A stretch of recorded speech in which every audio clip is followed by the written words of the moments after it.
kinumpirma po ng ni PNP Chief Police General Nicolas Torre na kabilang sa mga ito na na-recover na buto sa Taal Lake ay mula sa tao.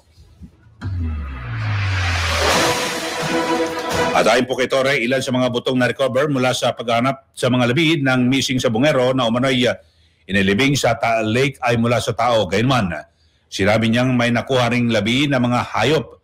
Paliwanag ni Torre, halo-halo na ang mga buto dahil may farm sa lugar kaya kasama na sa gawain nila.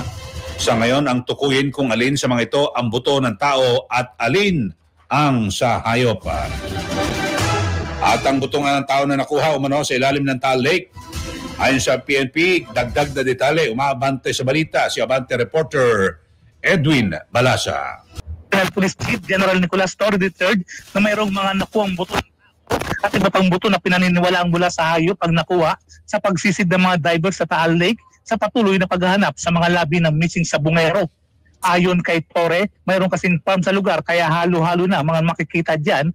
Mayroon naman ng mga na-recover na animal remains, mayroon ding human remains. Sa ngayon ay dinala na sa PNP Forensic Group sa Campo Crame ang mga nakuwang buto upang sumailalim sa pagsusuri.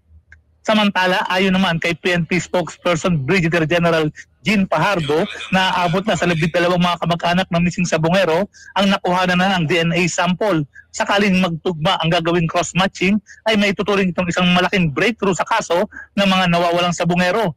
Bukas pa rin ang PNP sa pagtanggap ng iba pang sample sa mga kaanak ng mga biktima kung gusto nilang magpakuha. Samantala, nilinaw naman ng PNP sa 15 pulis ay sinangkot sa kaso ng mga nawawalang sa Bungero. 12 lang dito ang hawak nila dahil 3 sa mga ito ay naalis na sa serbisyo.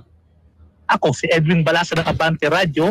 Ito ang balitang mabilis, mabangis, walang mintis.